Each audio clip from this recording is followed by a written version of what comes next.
আমি আপনাদের বিভূতি। হ্যাঁ, সেই বিভূতি যাকে এখন অনেকেই বিভূতি পণ্ডিত নামে চেনে। তারানাথের দেখানো পথে আমার পরিবারের উত্তরসূরি কালিকা প্রসাদ বন্দ্যোপাধ্যায়ের জাতিস্বর আমি। সেই তারানাথকে দেখে এসেছিলাম স্বর্ণ পদ্মের মুকুট পরানো নাম না জানা মন্দিরের পটে বসে থাকতে। যেদিন সে আমায় কথা দিয়েছিল যে ঠিক সময় হলেই সে ফিরবে মটলেনের তার প্রিয় বৈঠক ঘরে, সেদিনের পরের থেকে কেটে গেছে বহু দিন, বহু বছর। তার মাঝে আমার জীবনে এসেছে নানা ওঠাপড়া, নানা রকমের বিচিত্র ঘটনার সাক্ষী হয়েছি আমি নিজেও। আমার জীবনের ঘটনাগুলিও লিপিবদ্ধ করেছি যত্ন সহকারে। আপনারা চাইলে সেগুলোও একে একে শোনাতে থাকব। তবে কিশোরী কিন্তু এখনো আমার এই পরিচিতির ব্যাপারে অবগত নয়। তার গ্রামের বাড়ি কলকাতা থেকে বহু দূরে এক অজপাড়া গায়ে। সেখানে বিভূতি পণ্ডিতের কর্মকাণ্ডের নজির পৌঁছানো বাস্তবেই অস্বাভাবিক। মেস ছাড়ার পরের থেকে তার জীবনে বইতে শুরু করেছিল এক অন্য তরঙ্গে। সে বিষয়ে একদিন বলবো। তবে এই যে তারানাথের পুনরায় মটলেনে ফিরে আসা এবং অতিথি হয়ে আমার বাড়িতে বেড়াতে আসা কিশোরীকে নিয়ে আবার তারানাথের বৈঠক ঘরে বসে গল্প শোনার দুর্দমনীয় আকাঙ্ক্ষা, তা কি করে এড়িয়ে যায় বলুন? তবে আর বেশি দিন কিশোরীকে অজ্ঞাত রাখতে পারবো না হয়তো। তাকেও জানাতে হবে আমার সমস্ত ঘটনা ও বর্তমান পরিচয়। এর মাঝেও দুজন মক্কেল এসে হানা দিয়েছে আমার বাড়িতে। তাদের কোনো রকমে দরজার বাইরে থেকে বিদায় জানিয়েছি। তাছাড়া এই সময় আর নতুন কিছুর মধ্যে নিজেকে জড়িয়ে ফেললে চলে? তারানাথ যে কাহিনী শুরু করেছে ইতিমধ্যেই, তার আকস্মিকতার পরিমাণ ভাষায় প্রকাশ করা অসম্ভব। সেই পাসিং শো প্রথম অধ্যায়ের বাসুদেব, যার বাড়ি কিনা উত্তরপ্রদেশের বেলপুর গ্রামে, সে কিনা একসময় পুরনো কলকাতার বুকেও পদার্পণ করেছে অদৃষ্টের অলৌকিক অঙ্গীকারে।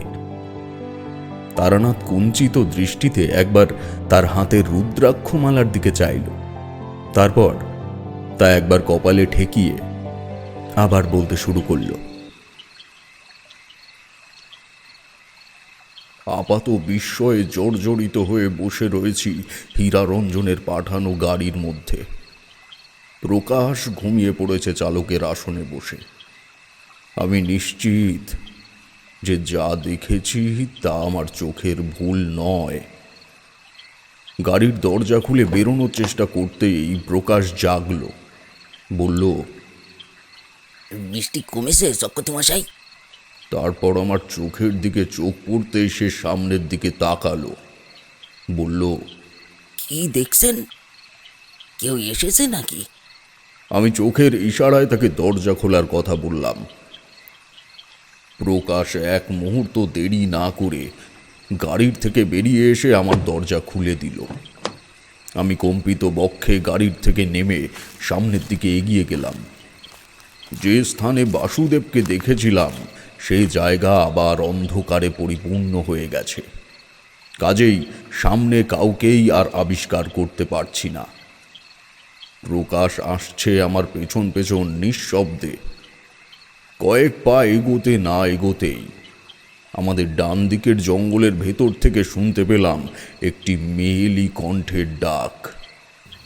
वासुदेव, कहाँ हो?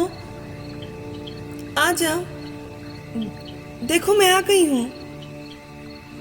कहाँ हो वासुदेव?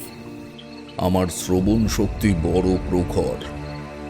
গলাটা শোনা মাত্রই চিনে নিতে অসুবিধা হলো না যে এই কণ্ঠ, এই বাচন ভঙ্গি আমি কালকেই শুনেছি মল্লিকের বাগান বাড়িতে। অর্থাৎ এই কণ্ঠের অধিকারী ওই জগৎজয়ী সুন্দরী মেয়েটির, যার নাম নয়নতারা। তার মানে আমার ধারণা একেবারেই ঠিক। আমি বাসুদেবকেই দেখেছি, কিন্তু তার সঙ্গে নয়নতারার কি সম্পর্ক, অথবা বাসুদেব এখানে এলোই বা কি করে? কিভাবে কি হচ্ছে এগুলো কিছুই বুঝতে না পেরে প্রকাশকে বললাম, কার গলার স্বর চিনতে পারছো প্রকাশ? নয়নতারা না? একদম ঠিক ধরেছ। তবে বাসুদেবকে আপনি গাড়ির থেকে হঠাৎ নেমে গেলেন কি নয়নতারাকে দেখতে পেয়ে? আমি উত্তর দেওয়ার আগেই জঙ্গলের ভেতর থেকে আবার শব্দ এলো। हाँ इधर आ जाओ बेटा। প্রকাশ, তুমি গাড়িতে ফিরে যাও, আলো নিয়ে এসো। কিছু একটা গোলমাল বেঁধেছে বড় ধরনের, তোমায় এখন বলে বোঝাতে গেলে উদ্দেশ্য ভঙ্গ হয়ে যাবে। পরে বলবো, যাও যাও যাও যাও যাও। প্রকাশ আমার নির্দেশ পাওয়া মাত্রই আর কোনো কথা না বাড়িয়ে গাড়ির দিকে ঘুরতেই তার আতঙ্কিত আত্মস্বর শুনতে পেলাম। চক্রমশাই আমি তৎক্ষণাৎ পেছনের দিকে ঘুরতেই দেখি আমাদের মোটরটির সামনে দাঁড়িয়ে রয়েছে একটি 10 ফুট লম্বা নারী অবয়ব, যার মাথার চুলের বেনি লুটিয়ে রয়েছে মাটির ওপরে। মেয়েটিকে চিনতে দ্বিধা নেই আমাদের কারোরই। প্রথম দিনের সন্দেহটাকে অপার্থিবভাবে সত্যি প্রমাণিত করে দিল নয়নতারা। মুগ্ধতার মোহে যে অলৌকিকতাকে এড়িয়ে গিয়েছিলাম, আসলেই তা বাস্তব রূপ নিল। নয়নতারা কোনো স্বাভাবিক মেয়ে নয়, সে একটি পিশাচিনী। প্রকাশ 1 পা 2 পা করে পিছিয়ে আসতে আসতে মাটির উপর পড়ল আছড়ে।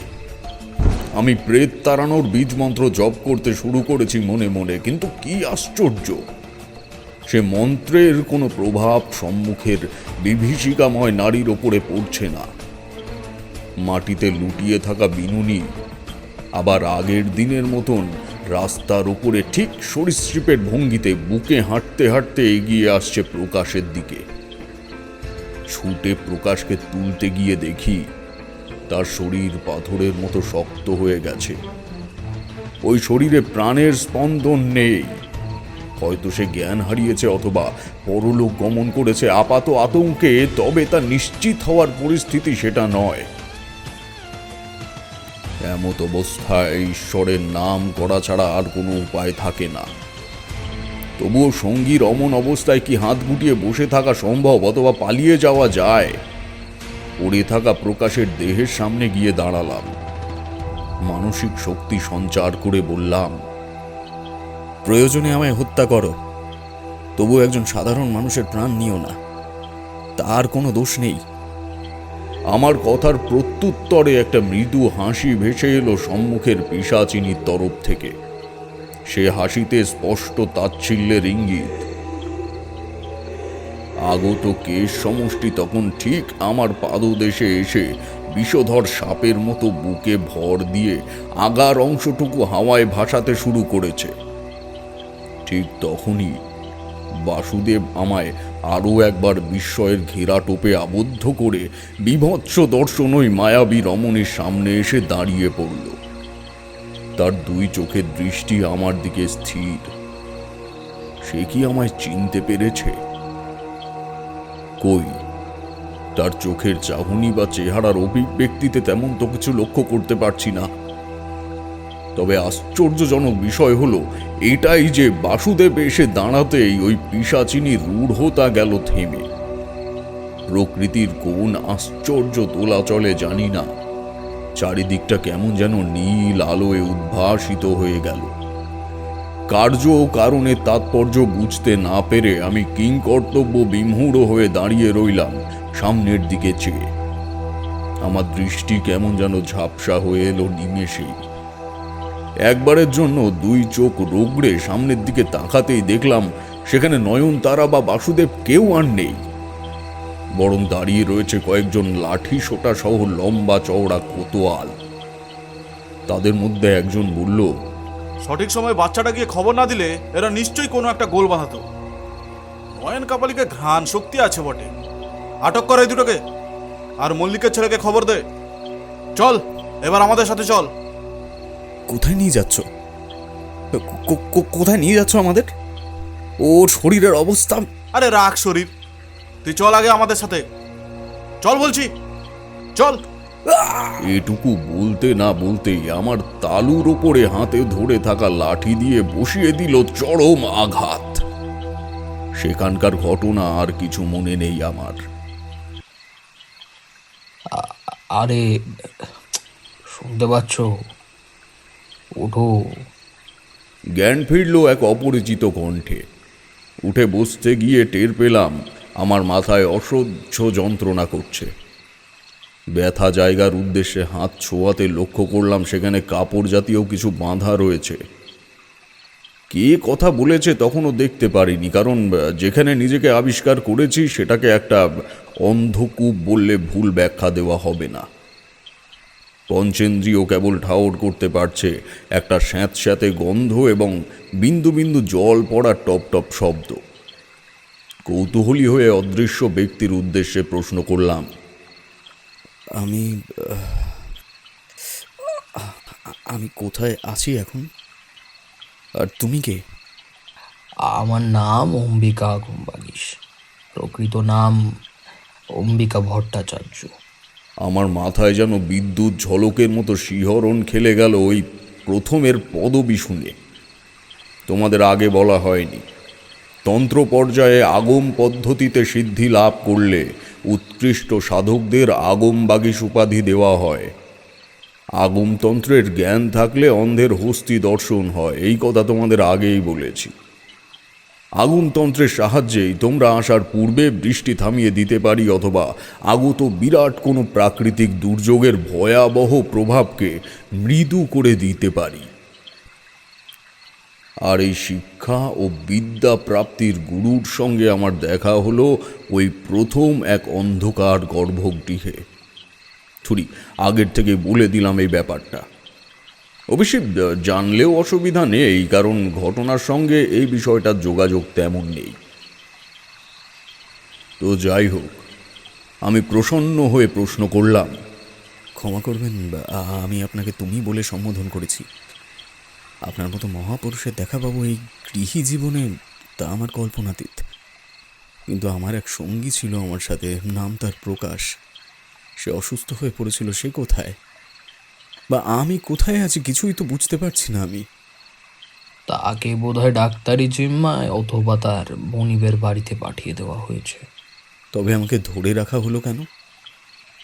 সম্মুখের মহাসাধক ঈষৎ হেসে বললেন, তোমার কপালে তন্ত্র সাধনার চিহ্ন আছে, তা মতিলাল দেখেছে। তুমি যে একজন লক্ষণ সম্পন্ন তান্ত্রিক তা বুঝতে মতিলালের মতন কুচক্রি কাপালিকদের দেরি হওয়ার কথা নয়। মতিলাল আগরওয়াল কাপালিক? আগরওয়াল নয়, ওটা তার পোশাকি নাম। ওর আসল পরিচয় হলো সুরিয়া লামা। তিব্বতী তন্ত্রের সিদ্ধি লাভের পর বাংলায় এসে ভূত ডামর ও নিম্নতন্ত্রের উপর সম্পূর্ণ দখল তৈরি করে।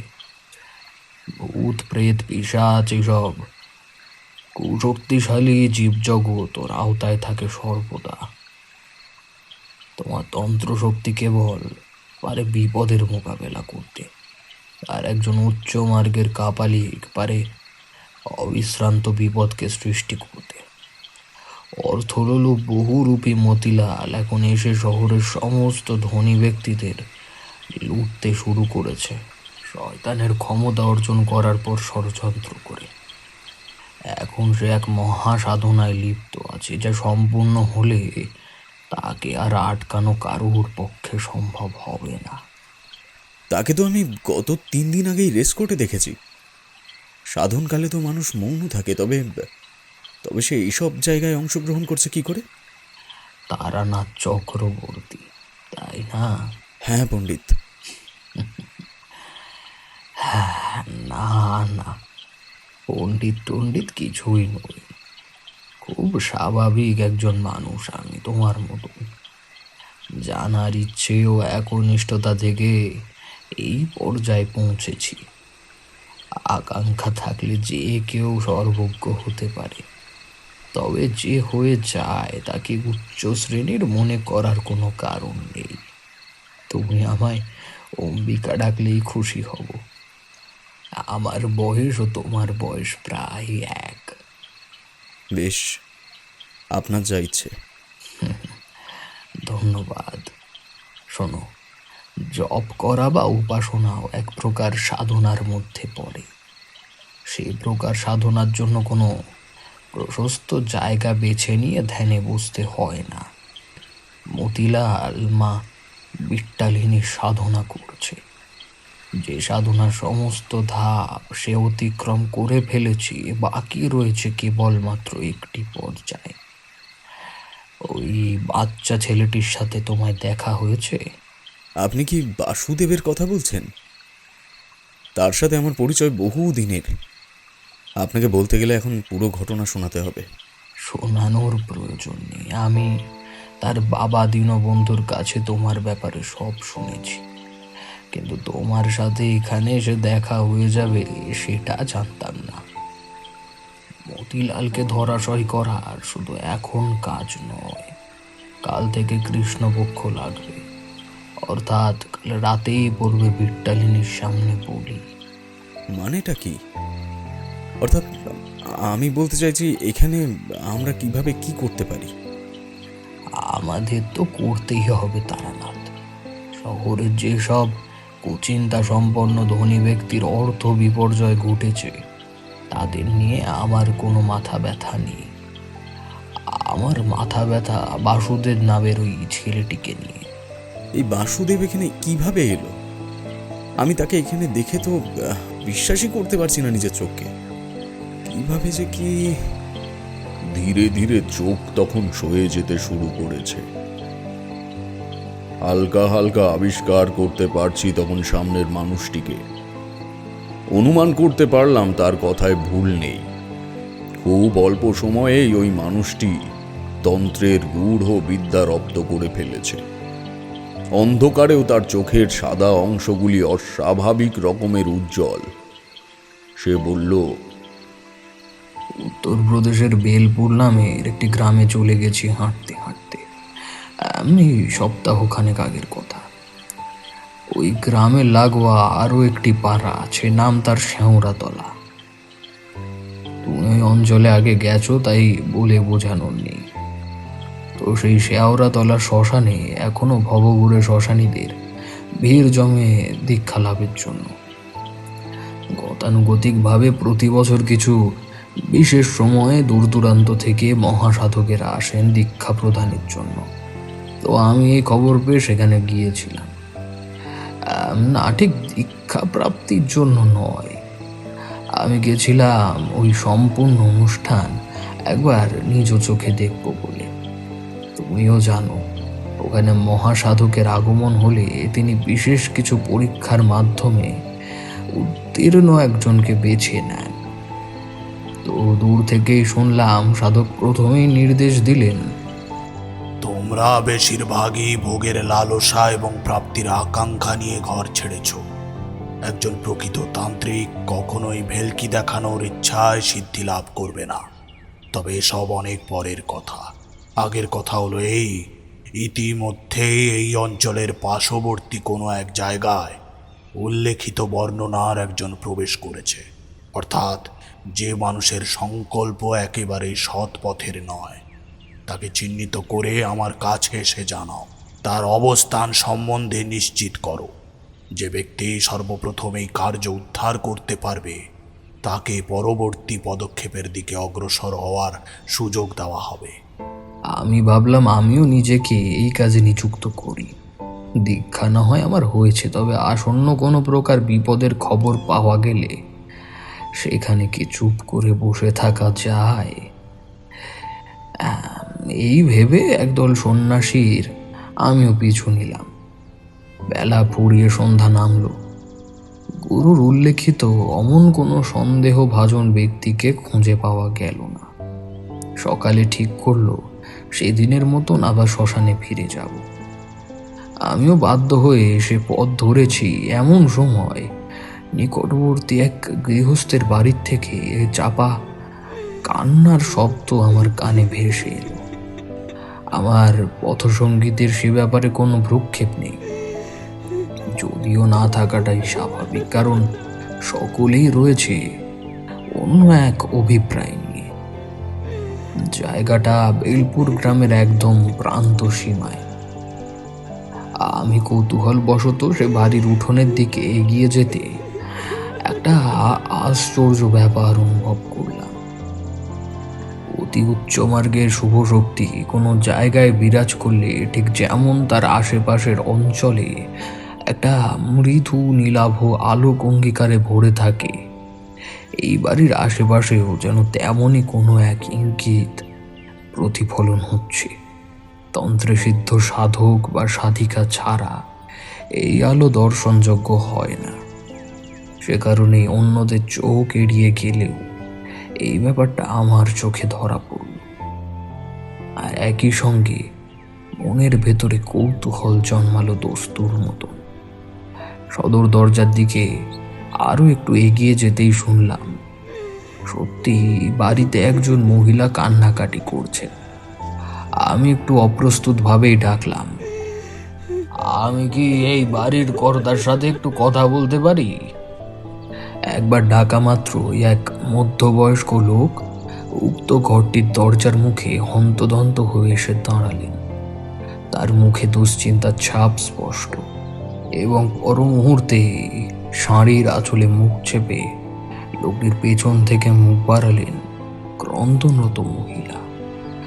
লোকটি অনুসন্ধানী চোখ রাস্তার দিকে একবার চেয়ে বারান্দার উপরে এসে দাঁড়ালেন। বললেন, আমার ছেলে বাসুদেবকে আজ বিকেল থেকে খুঁজে পাচ্ছি না বাবা। কোনো জায়গায় বাকি রাখিনি, এমনকি তার পুরনো বাড়িতেও খুঁজেছি। তার পুরনো বাড়িতে মানে? সে অনেক বড় কাহিনী বাবা। আগামীকাল সকালবেলায় আমার ব্যবসা কেন্দ্রিক বড় কাজ রয়েছে দেখে আজ তাড়াতাড়ি বাড়ি ফিরেছি। সন্তান প্রাপ্তির পর থেকে সকলেই সচ্ছল জীবনের স্বাদ পেয়েছি। যদিও যদিও তিনি এ বিষয়ে জানিয়ে গেছিলেন আমায়। আপনি কার কথা বলছেন?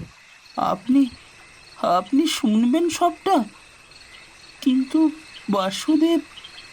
ওনার সংকোচের কথা ভেবেই আমি তখন আমার শক্তিকে একটু কাজে লাগালাম।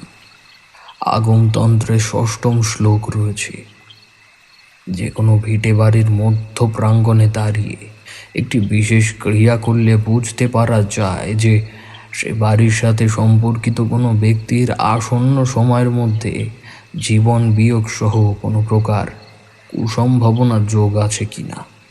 তবে এই প্রক্রিয়ায় না নামলে হয়তো আমি এখানে আসতাম না। চোখ বুঝে পবিত্র বীজমন্ত্র পাঠ করতেই স্পষ্ট বুঝতে পারলাম যে জাতক সদ্য গৃহত্যাগী হয়েছে, তার মৃত্যু আসন্ন। আগত কৃষ্ণপক্ষের নিশীথে তার পঞ্চত্ব প্রাপ্তির যোগ রয়েছে। তবে তখনই সবটা গোড়ার থেকে না জেনেও আমার পক্ষে বেরিয়ে পড়া সম্ভব নয়। তাই যতটা সম্ভব নিজেকে স্বাভাবিক করে বললাম, চিন্তা করবেন না, আপনার ছেলে আবার এই বাড়িতে ফিরে আসবে। আমি ফিরিয়ে আনবো, আপনি আমায় সবটা বলুন। সেই মুহূর্তে আমি দীনবন্ধুবাবুর মুখের থেকে তোমার ব্যাপারে সবটা জানতে পারি, একদম শুরু থেকে শেষ পর্যন্ত। তবে তার সাথে আরও কিছু বিষয় জানতে পারি যা তুমিও জানো না।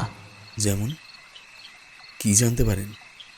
জানতে পারি তুমি বাসুদেবকে ওই বাড়িতে রেখে আসার মাস 2 পরে এক আধময়লা ধুতি ও হাঁ ফাতা ফতুয়া পরিহিত মাঝবয়সী লোক সেখানে আসে, এবং আশ্চর্যজনকভাবে কেউ না চিনতে পারলেও বাসুদেব তার কাছে ছুটে যায়, তাকে চিনতে পারে। সেও একজন ভবঘুরে বলেই পরিচয় দিয়েছিল দীনবন্ধুবাবুকে। বলে গিয়েছিল, বাসুদেবের মধ্যে কিছু বিশেষ শক্তি আছে, আপনাদেরই বংশ পরিচিত কেদারনাথ চক্রবর্তীর আশীর্বাদ আছে তার উপর। ওর পদার্পণে যে কোনো মানুষের জীবনে অথবা পরিবারের সমৃদ্ধি আগমন হবে, এবং এটা অনিবার্য। তবে এই ছেলের উপরে নজর পড়বে কোনো কুভাবাপন্ন মানুষের, সাবধানে রেখো একে। আর ওর হাতে যে রুদ্রাক্ষের মালা বন্ধকি রয়েছে তা যেন কোনো দিনও শরীর থেকে বিচ্ছিন্ন না হয়, ওটাও রক্ষা কবচ। এই বস্তুটি কেদারনাথ চক্রবর্তীর হাতেই পরানো, খেয়াল রাখবেন আপনার ছেলের। বিদায়।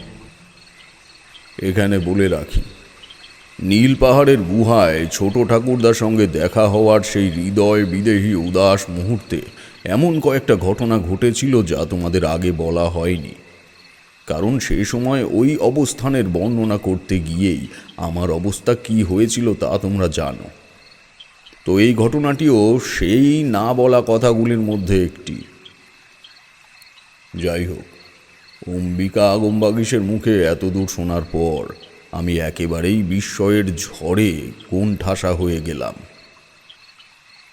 খানিক নীরবতার পর উনি আমায় বললেন, তুমি জানো, ঈশ্বর উপস্থিতির পবিত্র নীল আলো দিব্য দৃষ্টি ছাড়া দেখা যায় না। তাই আমি যে নীল আলো দেখে ওই বাড়িতে প্রবেশ করেছিলাম, তার উৎস বেরিয়ে আসার আগে দেখার খুব ইচ্ছে হলো। তা আসছে ওই বারান্দা লাগোয়া একটি ছোট্ট কোটরের মধ্য থেকে। উঠে দাঁড়িয়ে বললাম, একবার আপনার ওই ঘরের ভেতরে আমায় নিয়ে যাবেন? দীনবন্ধুবাবু একটু অবাক হয়ে প্রশ্ন করলেন। আগে কেন বলুন তো? না, আসলে আমার একটা বিষয় একটু দেখার আছে। আমি বাসুদেবকে নিয়েই বাড়িতে ফিরবো, তবে তার আগে কয়েকটা বিষয় না দেখলে হয় না। এখানে আমি তো বলতে পারি না যে আপনার ওই ঘরের থেকে একটা আচ্ছা নীল আলোর আভা নির্গত হচ্ছে। আমি যেটা দেখতে চাই, কারণ তার সাদা চোখে সে আলো দেখতে পারছে না। তবুও দীনবন্ধুবাবু আমায় নিয়ে পাশের কুটুরির ভেতরে ঢুকলো। তার স্ত্রী বারান্দায় দাঁড়িয়ে রয়েছে তখন আমাদের কর্মকাণ্ড দেখেছি। ঘরে ঢুকে মাত্রই দীনবন্ধুবাবু বললেন, এই ঘরে বাসুদেব এসে সারাদিন বসে থাকতো আর খেলতো। আজ সকালেও সারাদিন এখানেই ও খেলা করেছে। আমি আলোকউৎস লক্ষ্য করে এগিয়ে যেতেই দেখলাম বিছানার উপর ওই রুদ্রাক্ষ মালা বন্ধকি পড়ে রয়েছে, আর সেটার থেকেই বেরোচ্ছে ওই আলোক আভা। আমার কাছে এর কারণ নিশ্চিত ছিল। যে শক্তিমান কবচ তাকে দিয়েছিল তোমার ছোট ঠাকুরদা, সেটা প্রজ্বলিত হয়ে আমায় ইঙ্গিত করছে বাসুদেবকে রক্ষা করার। অর্থাৎ কবচটি বুঝতে পেরেছে যে এই বাড়িতে সৎ উদ্দেশ্য নিয়ে কোনো ব্যক্তির আগমন হয়েছে। আমি ধরা গলায় বললাম, এটি বাসুদেবের, তাই তো? হ্যাঁ বাবা, তবে এটা এখানে পড়ে রয়েছে কেন তা জানি না।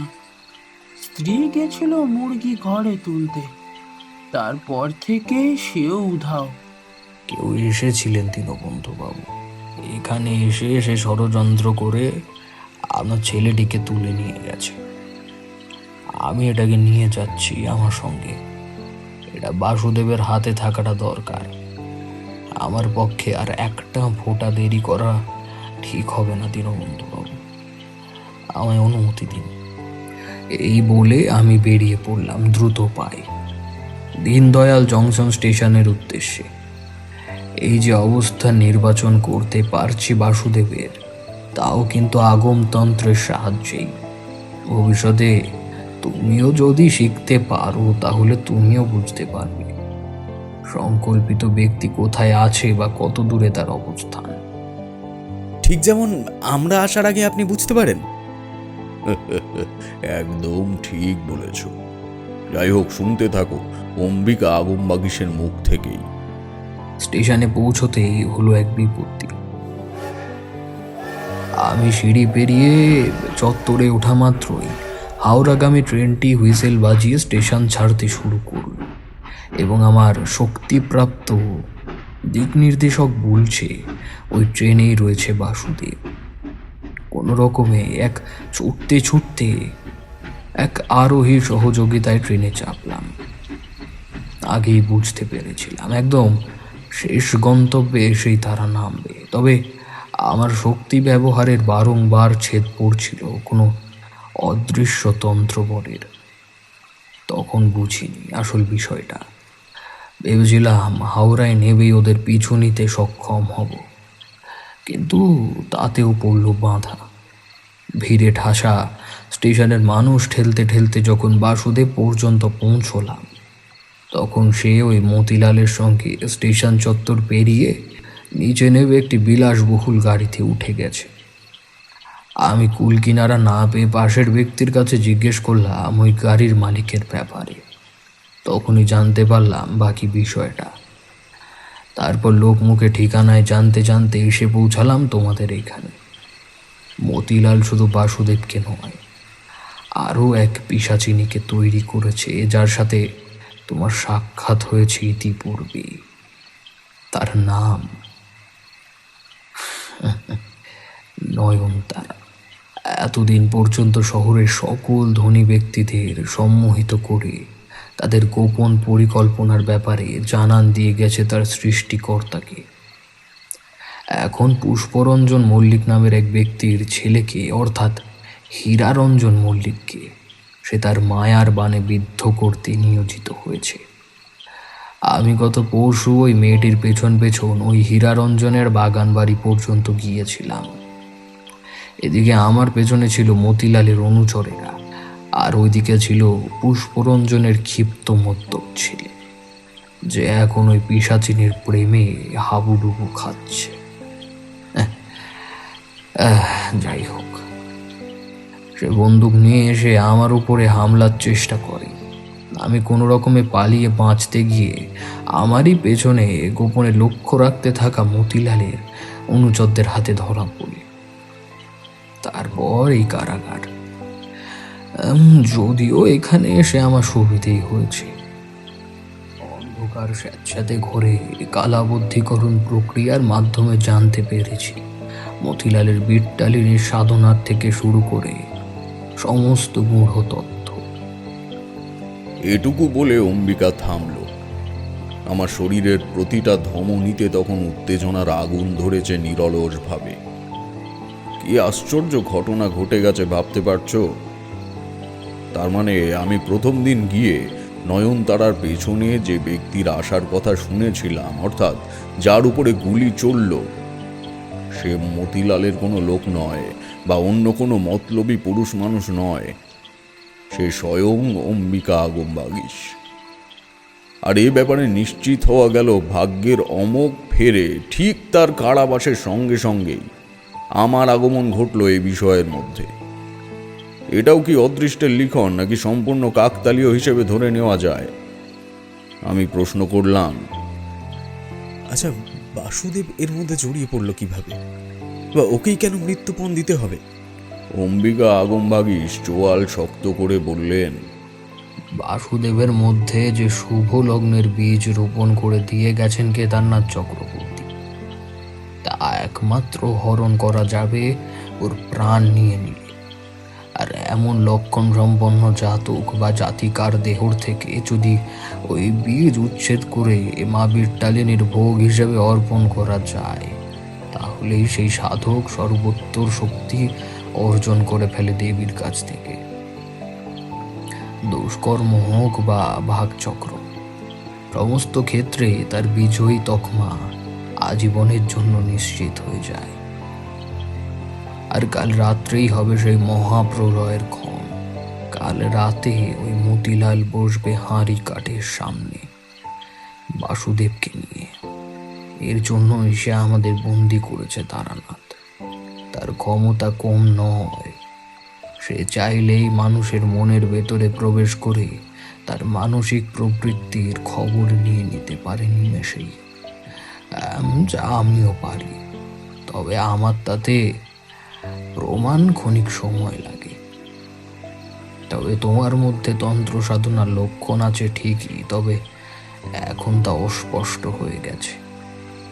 ভালো কথা হলো এখন তুমি কিছু শক্তি পাবে, তবে যতটা পাবে তার থেকে হারিয়ে ফেলবে বেশি। সে কথা না হয় পরে আলোচনা করব।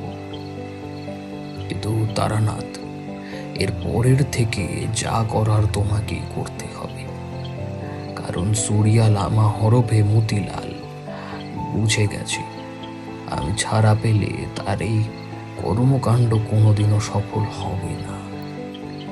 কিন্তু আমিও তো একজন বন্দী আপনারই মতো। আমি কিভাবে পারবো বাসুদেবকে বাঁচাতে?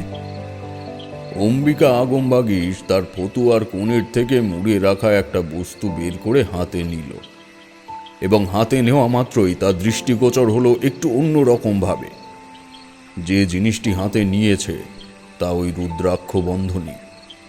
সেটির থেকে নির্গত নীল আলোক আভায় স্পষ্ট দেখতে পাচ্ছি আগমবাগীশের মুখের মৃদু হাসির আভা।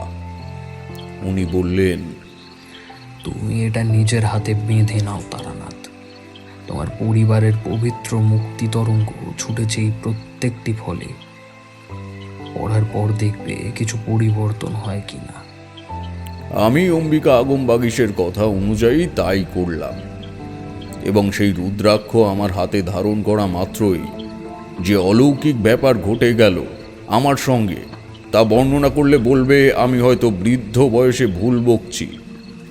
তবুও এই কাহিনীগুলি পৃথক বলে যেহেতু তুলে রাখা, সেহেতু তোমাদের বলতেই হবে। ঠিক ভুলের বর্ণনা এখন নয়, সে হবে একেবারে কাহিনী শেষে।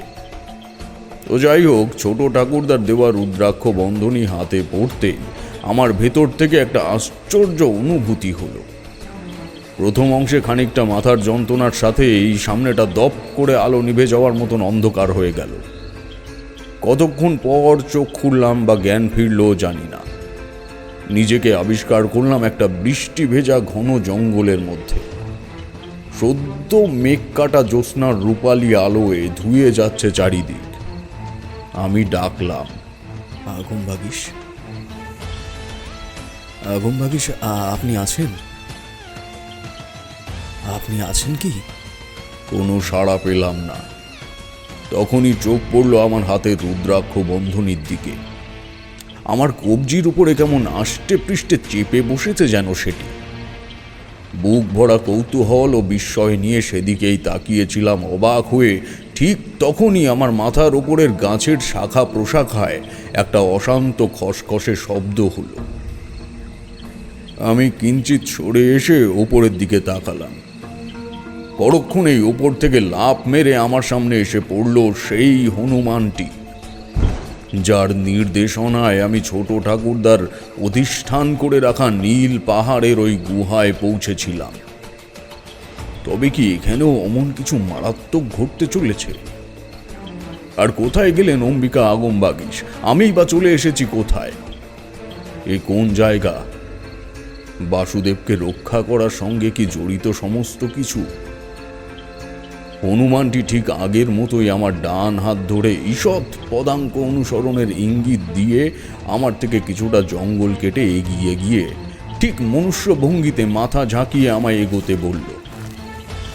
আমিও মন্ত্রমুগ্ধের মতো শুরু করলাম তার পিছু নেওয়া।